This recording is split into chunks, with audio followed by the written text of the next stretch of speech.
4, 3. What's up, Travis? Not much, man. What's going on with you today? Oh, getting dressed, sitting on my ass. That's about it. I mean, just dressed from the top up, right? Yes. Or top down, I should say. From the bottom down, I'm as bare as the day I was born. Yeah. About the same amount of hair. Your lumberjack look, you know? It's the most you're not really an outdoorsy person, but you're dressed like one. That's great. I go outdoors. Very ironic for you. I go outdoors, okay? I go outdoors. Yeah. Okay, I just guess today. You have to go out and go get your chicken tenders and everything. No, sometimes when I take a shower, I like to air dry. Oh, okay. Anyway, this has nothing to do with this movie. No. This is the next. So Adam, what are we talking about today? This is the next episode of Movie Rewind, and anyone who's actually watching this can see on the screen I have the Amazing Spiderman. So we're going to talk mostly about the first movie. We'll talk a little about the second movie. You saw it, I didn't. And there's a reason for that. It's going to make this a little bit more interesting to talk about. Yeah. So I just rewatched it this morning. I own the movie. I hadn't seen it in a while. Because, even movies you like, sometimes you just, I don't know, you just don't feel like watching them for a while with so much content out there.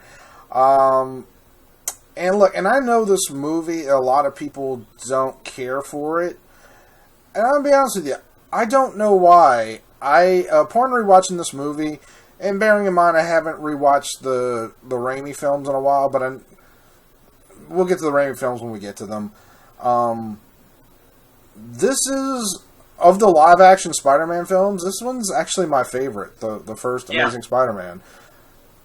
I think I said on my list of favorite Spider-Man movies, this was one of them.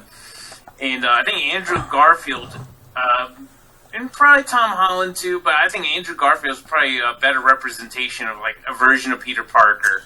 I think we discussed on the previous one, if you take parts of Andrew Garfield's performance and parts of Tom Holland's performance, they'd make a perfect Spider-Man, or a perfect young Spider-Man.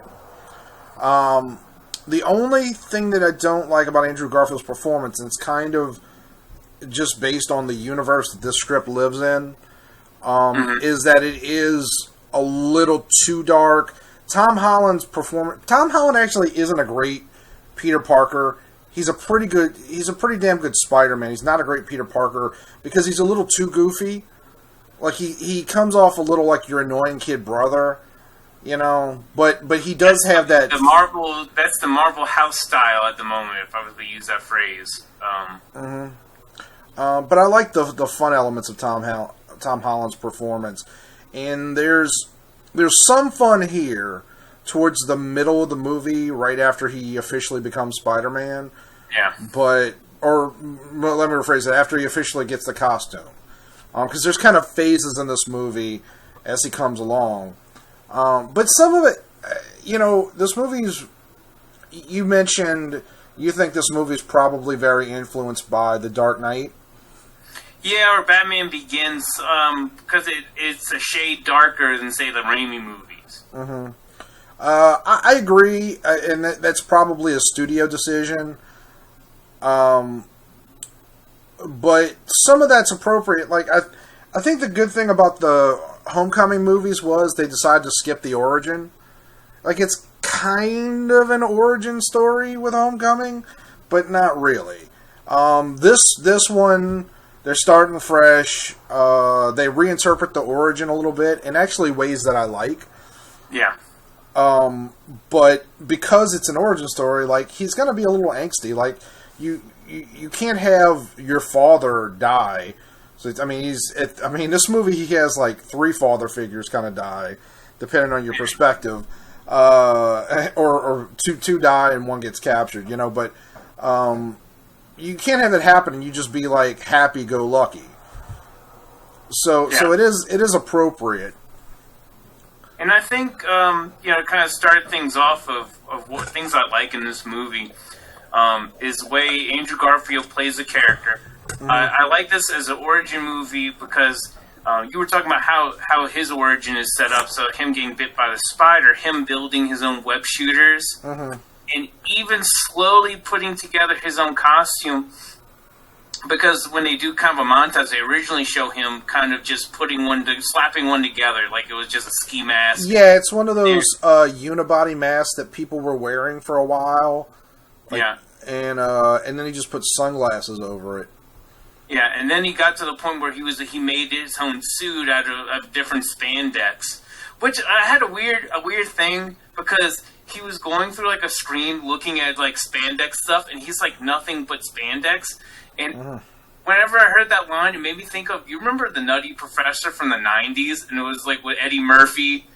I know the movie. I didn't actually see that movie, but I know. Eddie Murphy says the same line in the movie when he's getting all the some different workout type clothes because he's skinny in there. It's nothing but spandex. So that's every time I heard that phrase, that's what I thought of.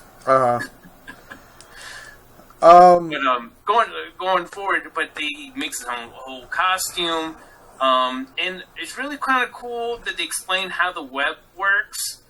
But he doesn't really or kind of manufactures the special genetically engineered spider webs. I like the reinterpretation of the origin because I don't think the original origin works very well in a modern context. Like, are you talking about in the comic book origin? Yeah. Okay. Just because he goes and becomes a wrestler and I don't know, I'm not saying it's not bad, it's just maybe unnecessary in a modern context, but they actually kept the wrestling ring as part of his inspiration. They just sort of reordered it. And the way Uncle Ben dies, he's not really directly responsible. He's actually doing something that's kind of understandable by letting the guy that robs the convenience store go. It's relatable. Right. He doesn't, like, in the original comic, Peter acts like a dickhead. He's just like, not my job, pal. I'm rich, it's heightened because it's a comic book, but it is kind of, it kind of puts Peter Parker in a bad light, whereas this, he's just a kid that's dealing with stuff. Yeah. And it's very relatable, and then, as a result of his actions, things go wrong. And they never actually say, with great power comes great responsibility, but they do say a version of it through Martin Sheen. Yeah, and I always like that phrase. I find it weird that you don't hear it for the Tom Holland ones. Like, they haven't really talked about that great power. Well, Uncle Ben doesn't even exist in the Tom Holland ones. They just completely cut him out. They dropped hints of it, but they haven't actually said the name. But we'll talk about that when, maybe something. No, we already talked about Homecoming and everything, but it kind of really doesn't apply here. Well, except in the way that you compare these films, because some of this was probably Christopher Nolan, but honestly, a lot of the take of this film probably comes from them wanting to do something completely different than the goofy Sam Raimi films. And whether you like or hate those movies, they are goofy. There's no question about that. It's not just the third one. They're designed to be more, and we'll get into this when we do those movies, but they're designed to be more like the Adam West Batman kind of, just that heightened, what's the word that I'm missing? Campy. They're designed to be a little campy, and that's not a bad thing, but I think when they rebooted this series, they were like, well, we can't do that this time. We have to do something different. And again, my biggest criticism of this film is that it does get a little too dark. I even told you how they even took like a few scenes out involving the lizard because it got to a point where it didn't really fit the film. Well, you can tell it. So I hadn't heard it. Well, there was one in particular where was it Reese Evans? I think that is his name, but just Dr. Kirk Connors. He has the lizard, and breaks through. He's basically in the sewers, but he's going to find Peter at the high school, and he breaks through a bathroom. And in that original scene, they just show you kind of like a bathroom stall and him breaking out underneath from one of the toilets and coming up. And then they cut to Peter, but you do hear girls screaming. Yeah. So in the original scene, it was supposed to be him popping out, and then there was like two girls in there, and he pins them against the wall, and he's very creepy and sexual towards them. And I guess at that point, the editor thought that was a little too dark or a little too sexual for that scene, I guess. Inappropriate and unnecessary. Yeah, it's unnecessary. Doesn't add anything to the story, certainly. Yeah. And in terms of the way they built the character at that point, none of that creepiness or him being like a sexual predator was kind of like a part of what you've seen already. Was he a gosh darn sexual tyrannosaur? I mean, he was cold-blooded. Actually, I do want to. I do hate to point this out because I really love this film, but one of the things I actually don't like is I don't hate it, but the overall design of the lizard in this is less like the comics and more like the Goombas from the Super Mario movie. Yeah, I completely agree. That's all I thought about, because the way they kind of give him like a stubby face, he doesn't have like a snout or anything like that, like a lizard. Oh, it's not even like general. Like if you really look at both images, he's specifically like the way the mouth is curved and everything. Like it occurred to me halfway through, I was just like, oh yeah, no, this is a Goomba. You know, this is that awful Goomba design, and I'm not saying it doesn't work for the film, but it probably needed another draft. Yeah, I thought it was. I thought he was great. Now, because I was talking about Rhys Evans for a second, a lot of the actors in this movie are fantastic. You have Tom Holland. Even though Sally Field admitted she was like phoning it in, she was great in this. Was it Martin Sheen, Emma Stone? And did I say Dennis Leary? No, you didn't mention Dennis Leary. Yeah, Dennis Leary was great. I think this is the best cast Spider-Man movie. It's 100% like solid if you look at it. Even a really good bully, and I don't know who he was, but Flash Thompson was cast. Yeah, I don't know the guy's name, but yeah, and especially in comparison to the other Spider-Man films, well, the other live action. Yeah. Because we're doing the Into the Spider-Verse last, and that's kind of its own category. But every actor in this movie is pretty perfect in my opinion. Martin Sheen. Why was I going to say Frank? I don't know who Frank is. Martin Sheen. Frank. Martin Sheen is amazing in this film. He is unbelievably perfect as Uncle Ben. Sally Field a little bit less so, but she's fantastic. Like, I don't get that she's phoning it in this. Now, granted, she doesn't have a lot to do.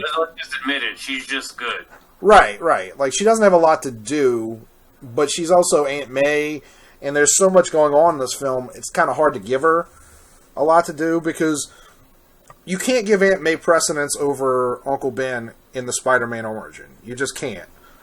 Uncle Ben's a mythical figure, and he's the angel standing over Peter's shoulder in everything he does. So Uncle Ben had to have precedence in the beginning of the movie. In the rest of the movie, Peter's doing a bunch of things, but she shines in every moment she's in. We've already mentioned Tom Holland, but Dennis Leary as Captain Stacy is maybe my second favorite performance in this. Yeah. And has a kind of a good chemistry with Emma Stone as their daughter, the daughter between them. There was actually a funny scene when I think he went to go ask her if she wanted cocoa. Mm-hmm. And you know, that was like one of those lighthearted few lighthearted parts in that film that made me laugh. Mm-hmm. And you could really picture Dennis Leary as that dad to Emma Stone. And I think they went to the effort to make that work and make sure that the audience felt that chemistry. given that obviously he dies at the end of the movie, because they don't have a lot of scenes together. Most of Dennis Leary's scenes actually aren't with anybody in the regular cast. It's mostly with extras. Yeah. But because they could have cut it off when she just says, like, no, I don't want any. They could have just cut it there, but instead they have another shot where she comes back and is like, "Daddy, I'm sorry. I've got cramps," and and then Dennis Leary gets a little bit of comedic timing there where he's just like, no, got it, and it's a little hacky, but it works and it really sells them on, because even though you understand that she's Gwen Stacy, she's his daughter, you can't just have her remotely in the movie and him remotely in the movie and then have it matter to the audience that her father has died. Yeah, and, I think that one of the pillars of what makes this movie a great Spider-Man movie is the performances. Because there's a bunch of, really random stuff that doesn't work in this movie that's still included, but I think what makes it good is the interpretation of the origin and the acting. And there's just weird things they add in from the design decisions they had, from costumes to what the lizard looks like. Randomly casting Thomas C. Howell as a. Why does that bother you so much? Because he's this because everyone probably watched that and was like, "Where do I know that guy from?" Because you were like that first, so I mentioned this to you, but I was like, not really. I didn't recognize him, but it didn't distract me in the movie. It did for me, because it's like, okay, if he would have just had that one appearance and gone, that's fine. But then he's watching TV and he's like, Spider-Man, he literally says, Spider-Man saved my kid. Let's help him. Let's get all the cranes to line up. And got the helicopter signal him down. So you don't like the costume in this? I am not a big fan of the costumes. I appreciate that they showed how he assembled it, because it's kind of this realistic idea of okay, I could see a kid making that costume or putting that together. But I did not like the way it looked. I am overall a fan of the costume. In the second movie, the eyes are better when they make them white, because it does a lot to alleviate the darkness of the costume, because the costume is also a little too dark in this. Yeah. I wish, I don't know if you ever saw, but when Batman, was it Batman versus Superman? No, it was the Man of Steel came out. Somebody edited a scene from the movie to make Superman's costume bright and powerful, so that the movie, and it completely changes the scene. I wish somebody would do that with this, because I'm curious if they had made the color scheme brighter, how would it pop against a great comparison, because the Raimi suit is kind of dark, and so is this one. But when you get to Tom Holland's suit, when it was introduced in Civil War, it was a lot brighter compared to the prior ones.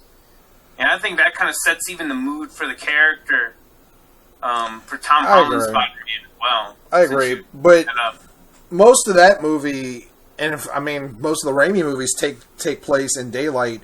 A lot of this movie takes place, or at least the Spider-Man scenes take place in darkness. So I'm curious how it would look, and I'm not saying it would hurt it. It might make it much better, but I'm curious how a brighter costume would have popped against the darkness of the rest. Would it change the tone of the film? But would it change it positively, negatively? I'm very curious. Yeah. I just wasn't a fan of it. The lizard design wasn't great either, and we already established that. But again, as a movie, it was great. I don't understand why people turn their turn their nose down at it. I think it came out too soon after the Raimi films, because I remember it was immediately after they were like, all right, we're rebooting Spider-Man, and each time they've done that. When this series ended, they were like, all right, we're rebooting Spider-Man. And I'm glad you mentioned timing, because it's a good thing, because it kind of segues to the next movie. Well, wait, I don't want to finish this one just yet. Oh no, we'll just say this. We'll just say this. No, that's fine. So, when this was coming out, this was, I want to say 2011 when this came out. So this was I think 2011 or 2012. Right? I think it was the summer after. The June or July after Avengers came out. Okay, well, 2012 was when the Avengers came out. Yeah. So I was like, I think it had to be June or July when this movie came out, and I really think that kind of affected its trajectory afterwards. So when we go into the sequel, I'll go into more of that. Mm-hmm. But just thinking about when this was actually released, because it was also during the time when you had the Marvel Cinematic Universe kind of start up and was a little bit more lighthearted, I'd say, than even this. Oh, definitely. Absolutely. Depending on the movie, obviously. One thing that I was reminded of rewatching this that blew me away was I forgot how good the score was for this film. When I was rewatching Not Far From Home, Homecoming, I didn't even notice the score in it. Really? Yeah, no, not at all. There wasn't a moment where I was like, "Damn, that's a good score." This one, every time that Spider-Man theme comes up, it blew me away. I love the score in this film. It's very, very subtly triumphant, very heroic, but it is subtle. It's not, the Avengers theme is very like, like it's very in your face. This is very, In Homecoming and Far From Home, they kind of have the very powerful score, but you say you don't even pay attention to that. I didn't even notice. I could not. If you had a gun to my head, I couldn't tell you a single note of the Homecoming score. But this one, maybe if I rewatched it a third time, I'd notice this time. I don't know, but I love the score in this film. I don't know who did it. I wish our friend John Lord was here, because he would just be like, it's such and such. Is he that big of a fan for scores, or? Oh, you didn't know that? No. This is a little inside baseball. Sorry, audience, but yeah, no, our friend John Lord, no, he is a savant when it comes to scores. One time he got in my car, and I was playing the score to Illuminations, which is the fireworks at Epcot. It's not there anymore, but it's one of my favorite scores to anything. It's not a movie score, and he had never been to Epcot in his life. He'd never been to Walt Disney World, and he was just like, "Is that John Greenway?" I think that was the guy's name. Yeah. And I wouldn't know that except for I had the CD in front of me, and I was like, "How did you know that?" He's like, "Oh, I can just tell." Just so you know, the score for the first movie was done by James Horner. Okay. Did he do? No, he didn't do The Dark Knight, did he? I can let you know in a second. But anyway, in the meantime. But yeah, no. The score was very powerful for me, and it's one of the highlights of the film. It's one of the things that stuck out most to me. But another thing I loved that I noticed upon rewatching was the way that Spider-Man moves in this film actually is very Spider-like. There's a scene where, later from what you were talking about, when Lizard emerges from the bathroom, and he's in the high school, and they're on this connection, second story connection, like hallway that's on the second floor, and so Peter is trying to stop the Lizard from killing Gwen Stacy. So he starts webbing him up, and the way he does it is him moving like a spider over the Lizard. Yeah, I thought that was very interesting, actually, when they were actually doing that. And you can tell like a lot of thought went into that, like a lot of care, like how would he do this? And it's perfect. It's not even how you would expect as a Spider. We're both Spider-Man fans. It's not even how you would necessarily expect Spider-Man to do it, but it makes sense, and you just go like, "That's really cool." Yeah, And actually, there's a lot of really fun stunts too in fights, like the fight between the Lizard and Spider-Man in the school that had Stan Lee cameo, where he was the librarian with the headphones. That's actually one of my favorite cameos. Mine as well, because it's so playful. Because like very rarely do you actually expect a Stan Lee cameo. Obviously, they were going to have one. They do it in every Marvel film, regardless of who's producing it. But it's like usually when he has a cameo, it's almost like he's about to declare like, "Hi, I'm Stan Lee." Like whereas this one, it's very playful, and it doesn't feel as intrusive. He's just a guy there cleaning up with his headphones on. Yeah, he's completely silent, and all he hears is the music. And what's so great about it is you're almost. You want to see what's happening with the fight, but you're almost paying more attention to Stan Lee at some points, just because he's kind of just going along with it. Well, he's also the thing that's in focus. Yeah, like it's meant to be very much like slightly out of focus in the background. But yeah, that I think that actually is my favorite Stan Lee. Yeah, up there. That was one of my top notes. Is like this scene in particular was one of my favorite. In the movie. And it's probably one of the few Stan Lee appearances that feels memorable. Like, you remember all of them. Like, if you start watching the movie, you'll be like, oh, this is where Stan Lee pops up. But that one feels memorable. Yeah. I think this is one of my favorites. It might be the number one, but just because it's almost, even though he's front and center, it's the most subtle. Mm-hmm. I have one last thing about this movie that I want to talk about. And in a way, it leads into the second film. And one of the things that, even though I haven't seen the film, something that made me glad I didn't see it. There's no reason for Emma Stone to be playing Gwen Stacy in this movie. She's not particularly a Gwen Stacy character. She's not necessarily even a Mary Jane character. But it's interesting, like, Emma Stone is famously a beautiful red-haired girl, and they dyed her hair blonde in order to make her look vaguely like Gwen Stacy, when in fact, she looks more like Gwen Stacy, like Mary Jane naturally, than Kirsten Dunst did it all in the Raimi films. It doesn't bother me that she's Gwen Stacy, but the only reason they did it was because they were like, well, Mary Jane was in the previous 3 films. Yeah. So she's a great Gwen Stacy. I like her better than Bryce Dallas Howard in Spider-Man 3. Bryce Dallas Howard was barely in Spider-Man 3, though. That was Gwen Stacy? I was like, I don't No. I know what you're saying. You're right. I'm just saying there was no reason to even have her as Gwen Stacy in that movie. Yeah. It's just...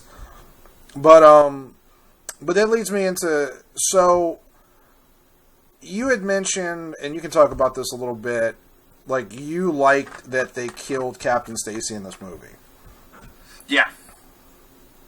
I thought, I'm sorry, you're talking about for the second movie about Gwen Stacy, right? Well, okay. Well, I was going to let you talk about that before I got into, like, kind of why it bugs me. Sorry, can you repeat that? You cut out for a second. Oh, sorry. I was going to let you talk about why you like it before I got into any of that. In terms of for the Captain Stacy death, huh? Yeah.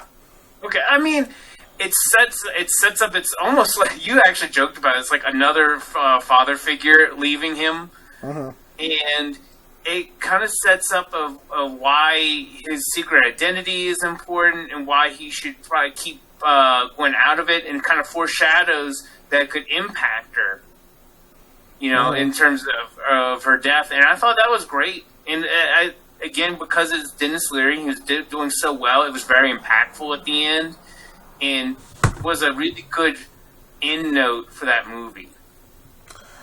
I don't have a problem with it in terms of the movie, even though it makes an already dark film even darker. But going into the second film, so... Spoilers, obviously. Gwen Stacy dies at the end of the second film. It kind of makes me glad I never saw the second film, because Peter basically becomes a villain. I know people have told me in the second film they give you reasons. Gwen Stacy says like you're not responsible, but he is. It like yeah. Captain Stacy is sort of wrong, not totally wrong. He's a father trying to protect his daughter at the end of this movie, but you don't feel like Peter would ever let her die.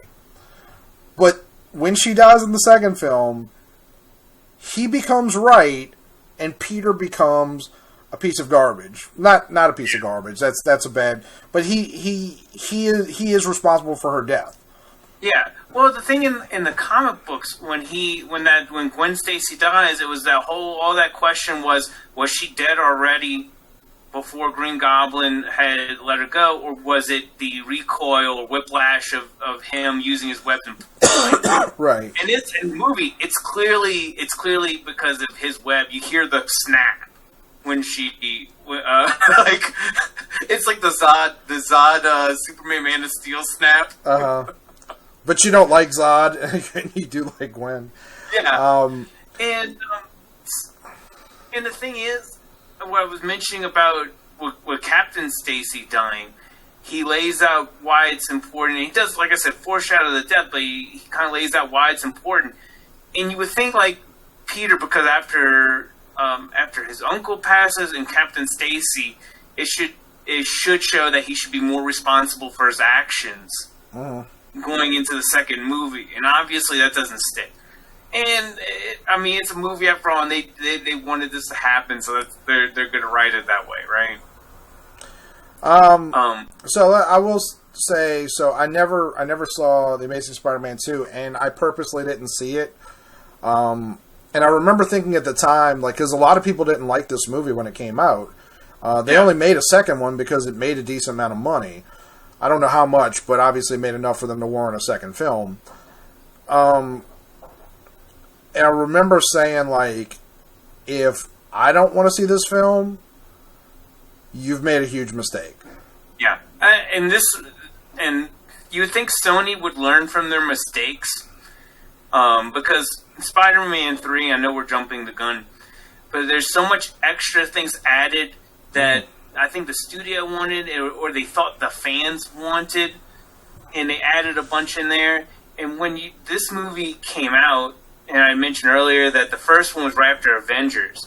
And Sony had decided they wanted to do their own shared universe things because they actually have a number of Spider-Man characters in terms of the rights of what they bought from when Marvel was going bankrupt. They own almost everything Spider-Man related. It's not quite everything, but that is a lot of characters. At one point they were talking about a Night Watch movie. I think that was recently.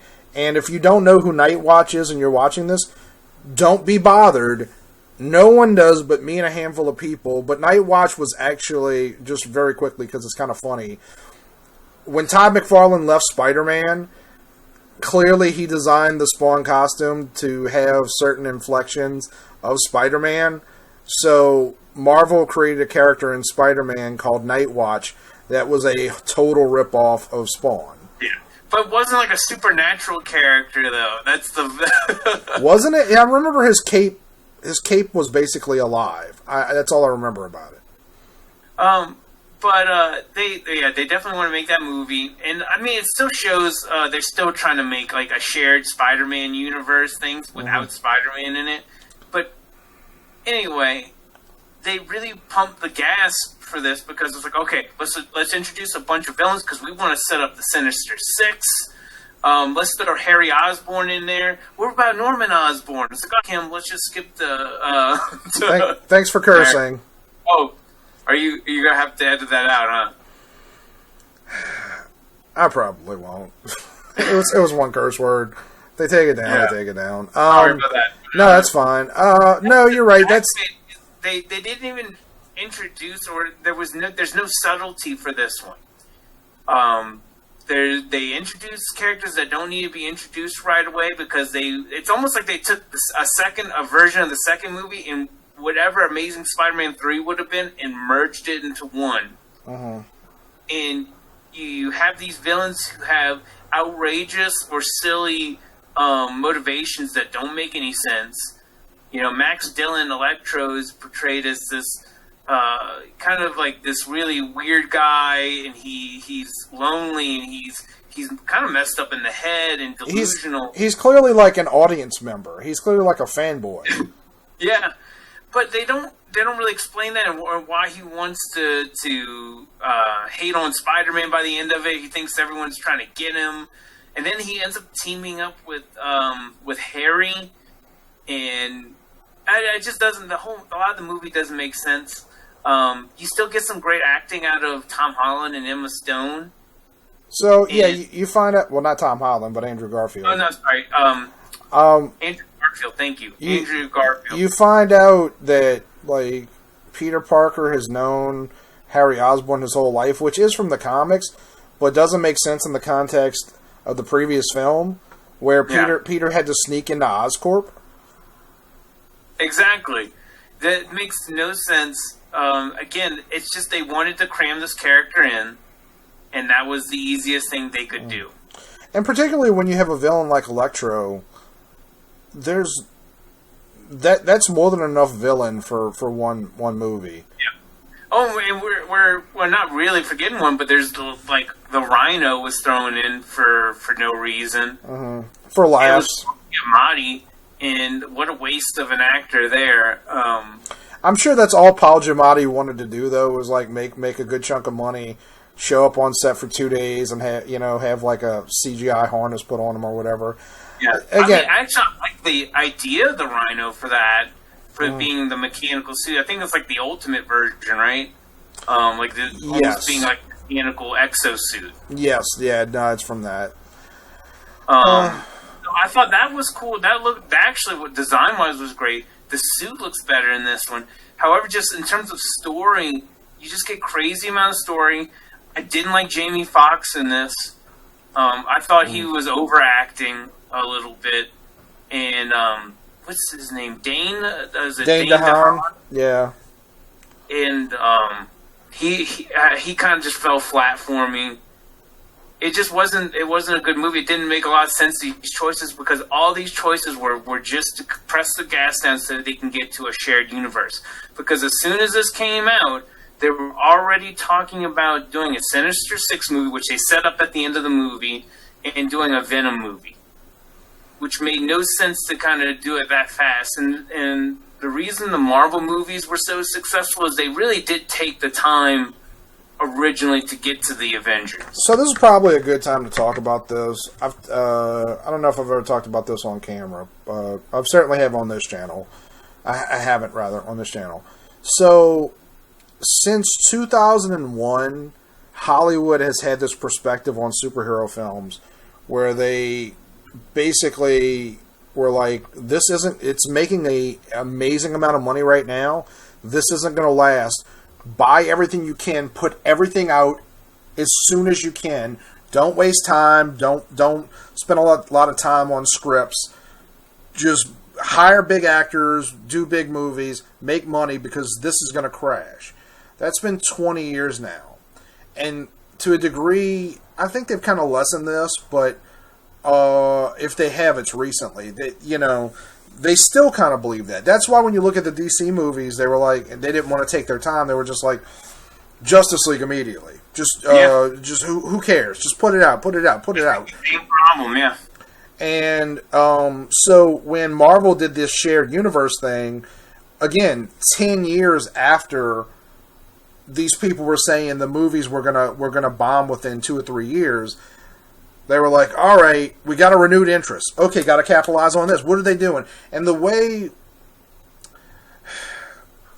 money people, when money people are in charge of a studio, the way they look at it is mathematically.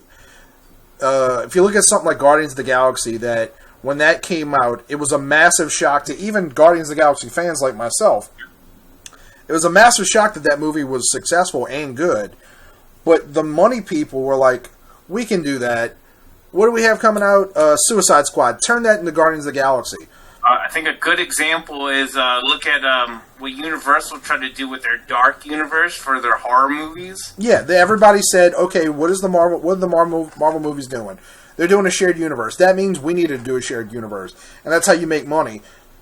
But that's not how it works. You can't just overly simplify art to a point where, like, just think about yourself. Like, what if you were just like, who's successful? Jim Lee.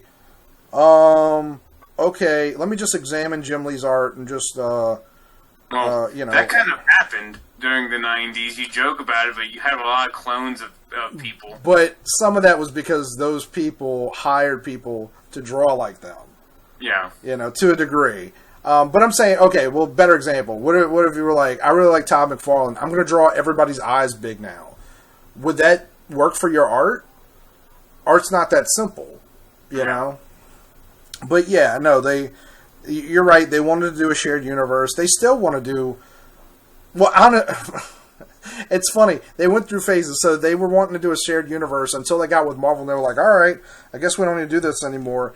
And then those first two movies made a lot of money. They were like, what do we need Marvel for? We can do our shared universe again. Yeah. And that hasn't panned out because, unfortunately, even though Spider-Man has a lot of characters, most of those characters aren't standalone characters. There's characters that work with Spider-Man.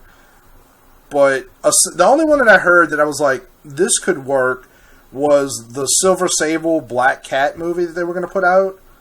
Because I was like, that could be really cool if you just have Black Cat as this diamond thief and Silver Sable's hired to capture her and have it not be a superhero movie, which is what they would have done, but have it be an adventure film. That could have really worked. But that one actually got canceled. What are you talking about? Guardians of the Galaxy? Dude, that was a sci-fi adventure movie. Mm-hmm. You have heroic elements to it, but it wasn't necessarily a superhero film. The thing is, like, people... It's possible for that to work. It doesn't have to be a superhero thing for it to work. Right. But honestly, a lot of the Marvel movies aren't specifically superhero films. Yeah. They're all to a degree, but they're all actually kind of different genres that people don't really recognize. But anyway, so yeah, nothing about the second movie in Amazing Spider-Man made me want to see it, and I think, I'm not positive, but I think at the time I was like, well, I'll wait to see a few people that I know that have gone and seen it, and if it sounds like it's worth a try, which is how I handled Far From Home, because I really wasn't interested in Far From Home, and everybody loved Far From Home, so I was like, I'm going to go see this. I think I was telling you about it. I don't know, John Lord was telling you as well. John did. Fletch Boogie, whose birthday is actually today, he's never going to watch this, but happy birthday, Fletch Boogie. They both. Fletch Boogie actually said it's his favorite Marvel film, Far From Home, and I was like, I don't think I'm gonna like it that much. But everybody seems. John and I are usually pretty what on most films. But yeah, everybody I know went to see Amazing Spider-Man 2, and they were all like, yeah, that was really bad. That was really, really bad. So I just never saw it. It just didn't make any sense. That's the best thing I could say about it. It just didn't make any sense. They had some great moments from Tom. I keep on calling him Tom Holland, but Andrew Garfield was really great in this.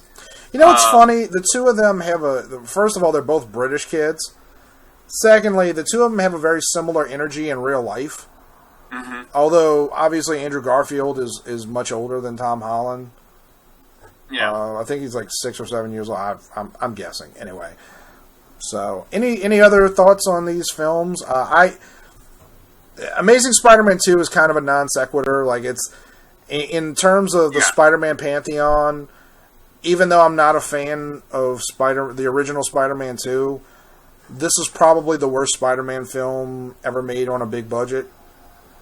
As near as I can tell. I haven't seen it. Tied for Spider-Man 3 for the worst of the Spider-Man franchise. Spider-Man 3 was garbage. The bomb. Garbage. Yes, it was a bomb. I knew you were going to say that.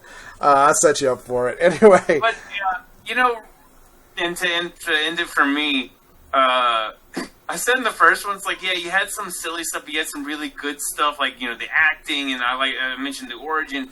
But this, it seems like for the second one, it seems like they took what I liked and let's just double down on the crap, on the crap that doesn't make any sense. You had mentioned it off camera was that his dad's a secret agent, kind of Batcave. Right. So Subway, it came out when this went to Blu-ray and DVD that there was an alternate ending where, so in the movie at some point he finds out that Richard Parker had a Batcave underneath New York sewers, and then there was an alternate ending where Richard Parker is still alive and goes to Peter at the end, and that was going to be the subject of the third film. That's a horrible ending.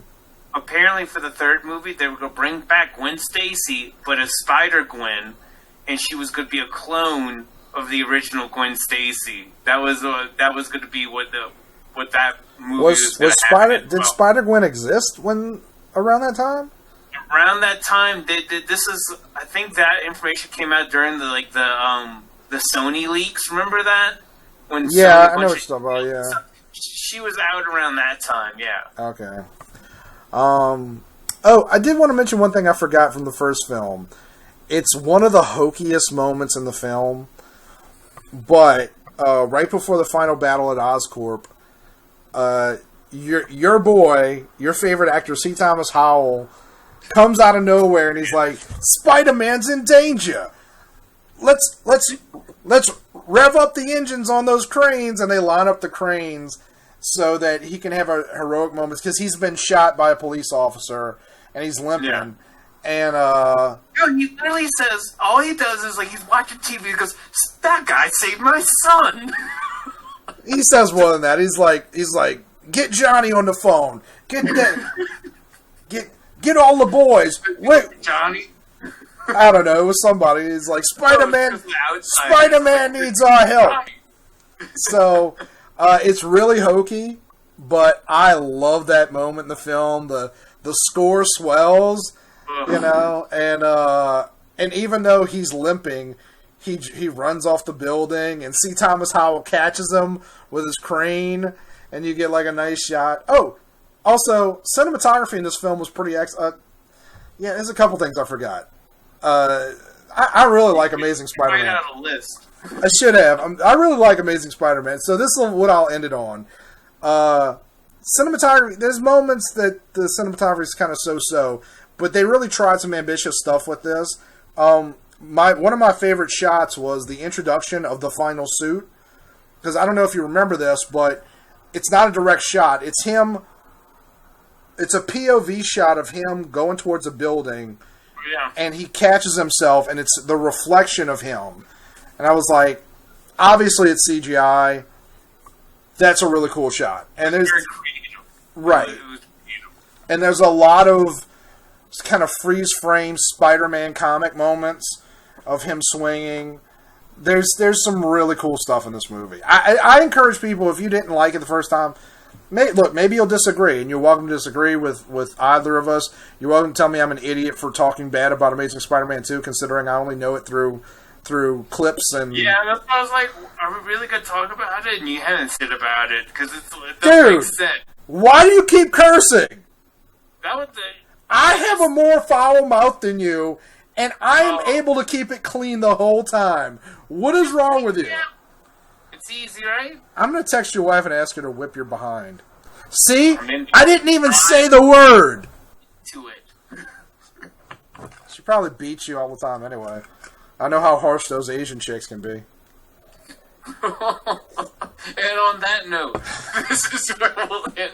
On that possible, I can't curse, but we could add racist, quasi-racist jokes. I'm Asian. If anything, it's sexist.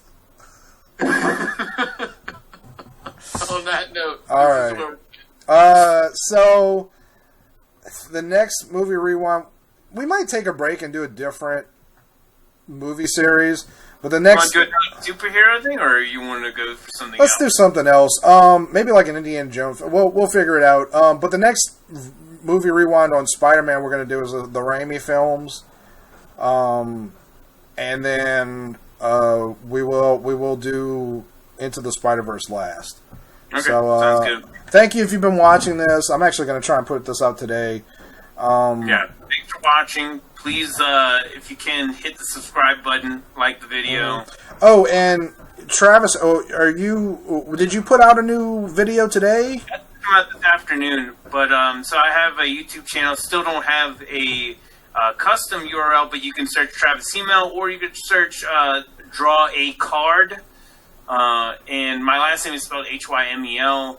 I've been there's only 2 videos, but there's going to be a third one up today, and Friday I'm also going to upload an instructional video. So my plan is going forward to release maybe the draw card stuff on Tuesdays, and Fridays do like an instructional video.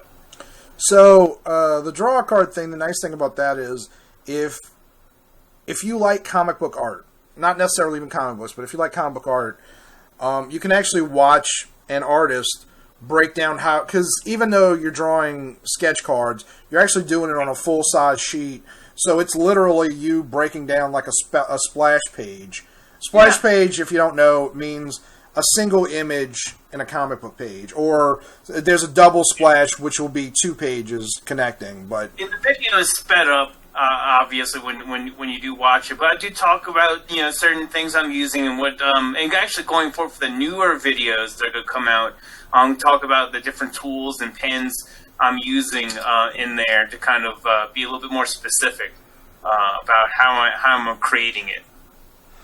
Right on. So yeah, go and check it out if you would. Yep, and you can follow me on Twitter and Instagram at Travis_Hymel, Hymel. Buck, how can people find you and what you're working on? Honestly, I mostly use it. I have a Twitter. I hate Twitter. I hate the people on Twitter. So Buck_Lightning is my Instagram name, and that's where I post my photography, which I'm a more skilled photographer than I am just about anything else, which isn't saying a lot. So yeah, thanks Travis, and thank you for watching. Like you said, like and subscribe, and we're out. Yeah, see you in the next one.